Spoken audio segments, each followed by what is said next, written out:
জীবনে কি ঘটেছে তা গুরুত্ব রাখে না, গুরুত্ব রাখে আপনি কি মনে রেখেছেন, কিভাবে মনে রেখেছেন। সাহিত্যে নোবেলজয়ী গ্যাব্রিয়েল গার্সিয়া মার্কেজের বিখ্যাত উক্তি এটি। মার্কেজ অমর হয়ে আছেন তার কালোজয়ী উপন্যাস নিঃসঙ্গতার ১০০ বছরের জন্য। তারেক রহমানের জন্য ১৭ বছর কোনো অংশেই ১০০ বছরের চেয়ে কম ছিল না। তিনি নিঃসঙ্গই ছিলেন, সবথেকেও বড় কিছুই ছিল না তার।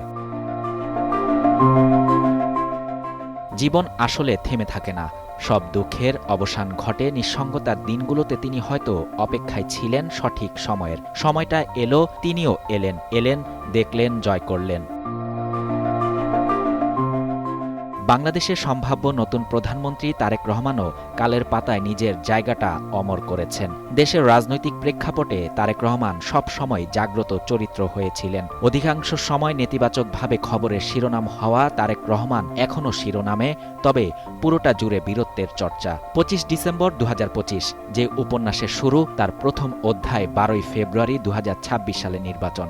বিপুল ভোটে বিজয়ী হয়েছে বিএনপি। তারেক রহমান জিতেছেন ঢাকা, বগুড়া উভয় আসনে। কোনো প্রহসনের ভোট নয়, সাজানো নির্বাচন নয়, জনতার স্বতঃস্ফূর্ত অংশগ্রহণের ফলাফল বিএনপির এই বিজয়। ১৭ বছরের নির্বাসিত জীবনে তারেক রহমান লন্ডনের অলিগলি ঘুরে উপলব্ধি করেছেন জীবনের নির্মমতা।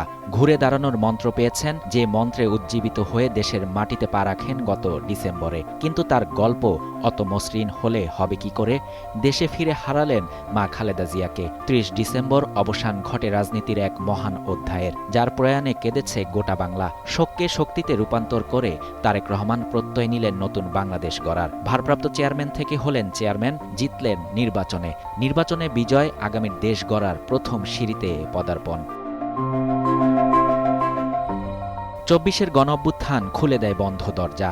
১৬ মাসের অপেক্ষা, সংখ্যা, উৎকণ্ঠা কাটিয়ে ১৭ বছর পর তারেক রহমান যেদিন দেশে ফিরলেন, ঢাকার ৩০০ ফিট লোকে লোকারণ্য হয়ে ওঠে। তাকে দেখতে মহাসমুদ্রে পরিণত হয় ঢাকা। মানুষের মাঝে মিশে গিয়ে মার্টিন লুথার কিংয়ের আই হ্যাভ আ ড্রিমের আদলে আই হ্যাভ আ প্ল্যানের ঘোষণা দেন। I have a plan for the people of my country, for my country. Luther king ছিলেন বিশ্বজুড়ে নাগরিক অধিকার আন্দোলনের অনন্য প্রতীক। বাংলার মানুষ নাগরিক অধিকার ফিরে পাওয়ার লড়াইয়ে তারেক রহমানকেই নেতা ভেবেছে, আপন করে নিয়েছেন তাকে।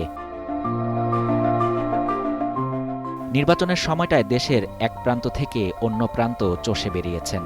দিন থেকে রাত যেখানেই সমাবেশ করেছেন, জনসমুদ্র হয়েছে। বিএনপির চেয়ারম্যান তারেক রহমান সরকারের নেতৃত্ব দেবেন বলে দলীয় সূত্রে জানা গেছে। এতে করে প্রায় ৩৫ বছর পর আবারও একজন পুরুষ প্রধানমন্ত্রী পেতে যাচ্ছে বাংলাদেশ। ইতিহাস বলছে, সবশেষ ১৯৮৮ সালে প্রধানমন্ত্রী ছিলেন কাজী জাফর আহমেদ। ১৯৯০ সালের পর থেকে দেশে আর কোনো পুরুষ প্রধানমন্ত্রী দায়িত্ব পালন করেননি। দীর্ঘ সময় ধরে বিএনপির সাবেক চেয়ারপারসন খালেদা জিয়া ও আওয়ামী লীগ সভাপতি শেখ হাসিনা সরকার প্রধান হিসেবে দায়িত্ব পালন করেছেন।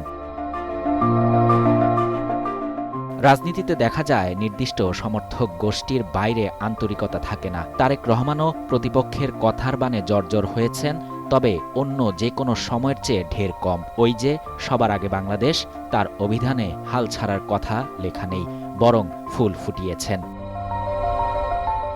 শাহরিয়ার শাফাত, বাংলা নিউজ 24।